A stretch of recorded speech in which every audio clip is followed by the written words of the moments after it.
Hey everyone, I want to apologize for how late this video is, but better late than never. And I want to apologize also for the quality of the video. I am traveling and I'm never really sure if you will be able to hear me very well. And it's quite hard finding natural lighting during this time of the year, during winter. It's quite hard trying to find a place where I can just peacefully talk to you guys away from everything without noise or interruptions, and that's probably going to happen in this video. So just a heads up, but yeah, I'm sorry that this video is so late, and I'm sorry that I'm not prepared for it, and I'm sorry that, I don't know, this is kind of just like off the cuff, and I do feel like I could make something better for you guys this year for my Christmas messages video.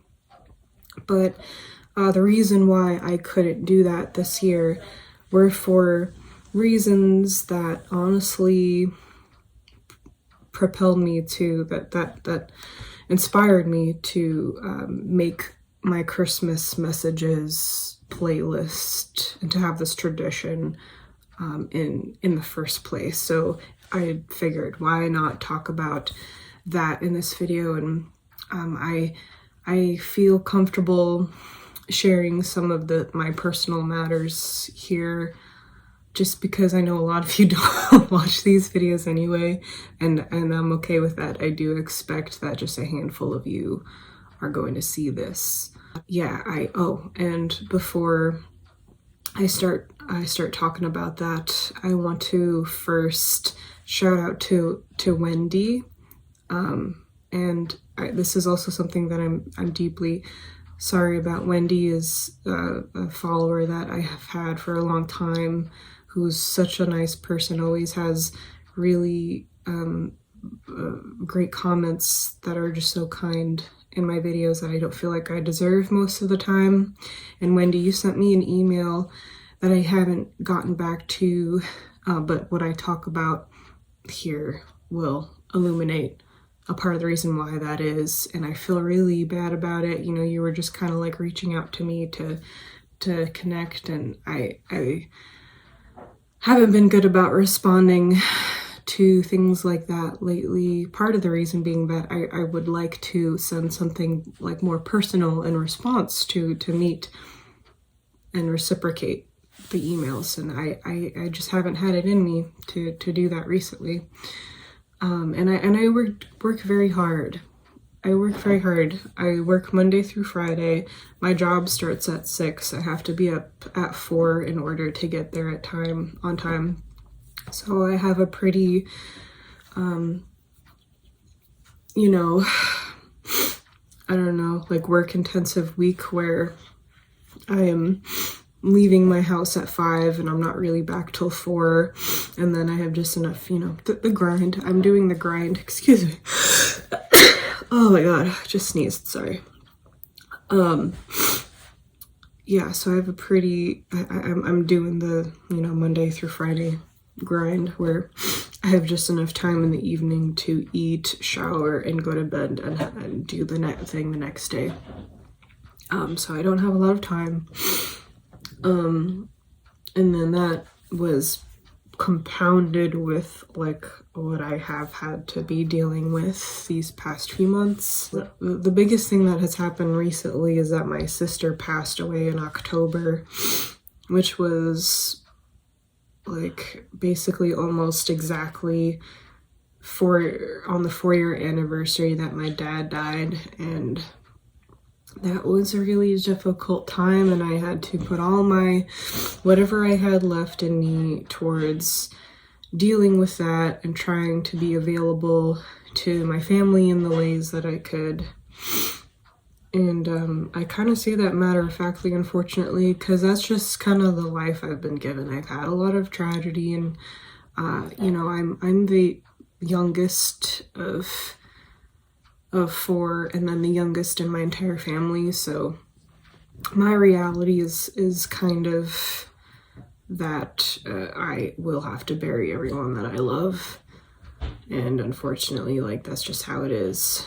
And I'm the youngest by a lot. Like, I was an accident, basically, is what I'm saying. So, you know, for some of us who have like older siblings and who have, you know, just regular family members with mental illness, and then, you know, just being alive right now on this planet is pretty hard, because a lot of people do just get cancer and die early. And so, you know, I mean, where I grew up too, the cancer rate is really high. It's like 1 in 3 people get cancer. And it's one of the reasons why I try to move away as soon as possible, because basically you're destined to have an unhealthy life in some places in America. But anyway, I'm rambling, and that's what I've been dealing with. And I know that honestly, deep down, one day I will probably have to be like in my 60s or something and have to endure a Christmas completely alone. I think that that's my fate.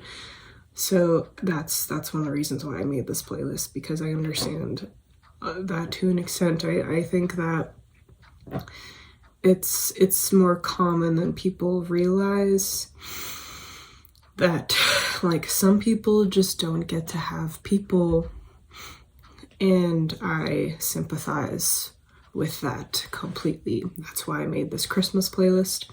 That's why I made this tradition. This is my very, very small contribution in which I make a video for you, make a little playlist for you, and with each year it gets a little bit longer.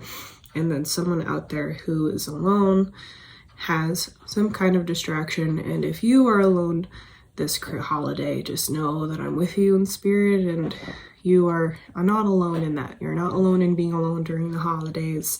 This is a really hard time, and even when you do have family, sometimes it's extremely stressful for so many reasons.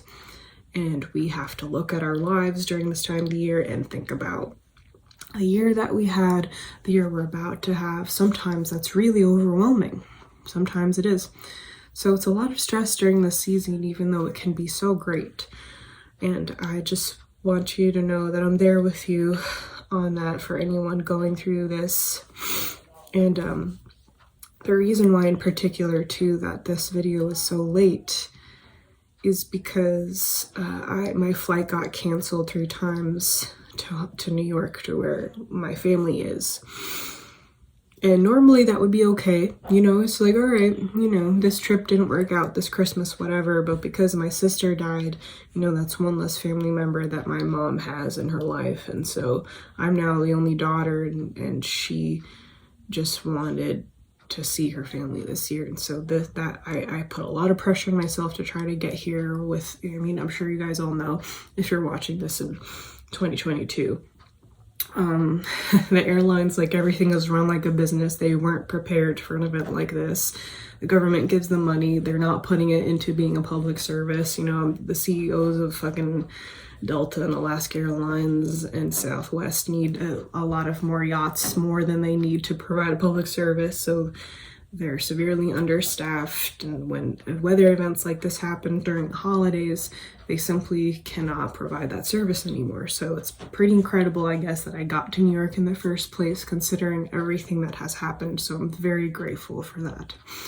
And my plan was to, like, I was supposed to get here on the 23rd, then on Christmas Eve to, you know, film this video for you guys and get it out to you. But I became displaced for a while as I was trying to figure out how to get to New York.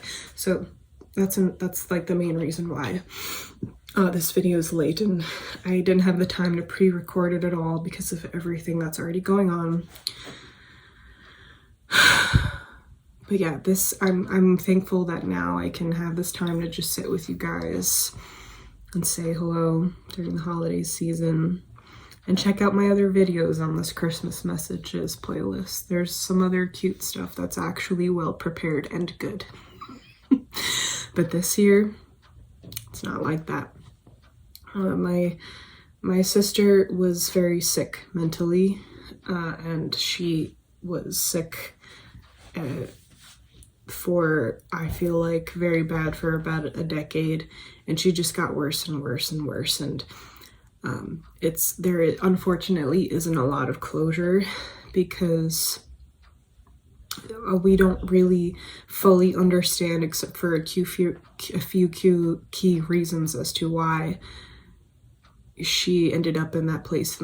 But it's still very hard to not have the exact causes of everything, because mental illness is not really fully understood in this country because we don't care about it. And I think there's such a complex amount of reasons as to why people get to where they get.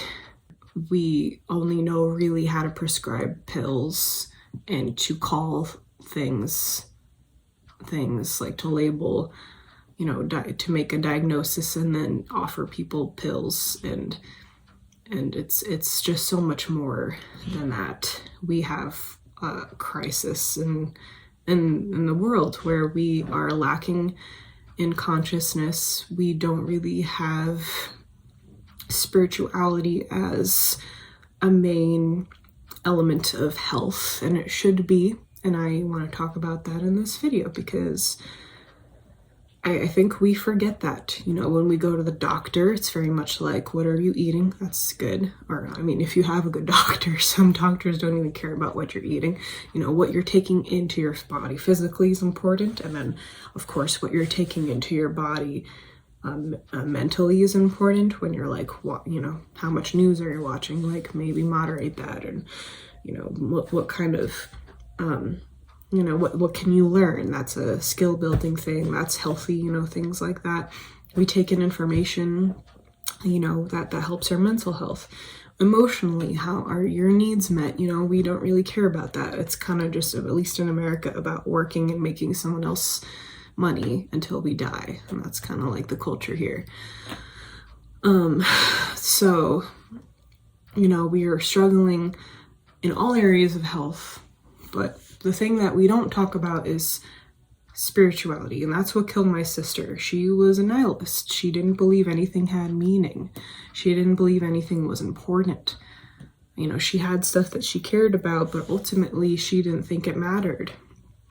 And if you don't believe in anything, and if you don't think that there is something bigger than yourself to connect to, I don't think you're gonna make it here. Of course, you're, that's a dangerous road to go down. People like that, either they harm themselves or they harm others. And I think that we should incorporate that into the health conversation. Like, what is your spirituality? Make sure you have a belief system, and that can look like anything. Like, when you go out in nature, do you feel anything? Then you need to spend time out there, and you need to make that a part of your life. Different things work for different people, and when we understand that we are, no one can really say for sure what this life is. No one can really say anything for sure, for certain, but there definitely is more than meets the eye. That can be said for certain. That can be said. We don't really know what's happening, but it seems to be incredible. And it's amazing that any of this exists. It's amazing that a microorganism exists in this universal garden of like matter and time and space. And, so, and if you reject that, you reject everything and anything that matters. And then when nothing matters, then of course you're not going to make it. So let's remind ourselves of that having spirituality is a part of our health. I think that's all I have in me for now. Like I said, wish I could really get you guys something that's well thought out, well organized, well communicated, and to give you a little package like I do in a lot of my videos, but I just don't have it, except that I wanted to share that with you. And I wanted to thank all of you, the very few of you who actually follow all my videos, for watching my videos throughout this year. I know some of you comment, most of you don't, though. I assume there are a few of you who are just like chilling in the background, just popping in for whatever you need, and that's cool. Thank you for being here. Thank you for doing that for this past year.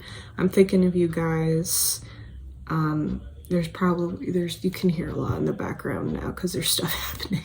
But I'm gonna go make some corned beef now with my family, with my family that is becoming smaller by the year.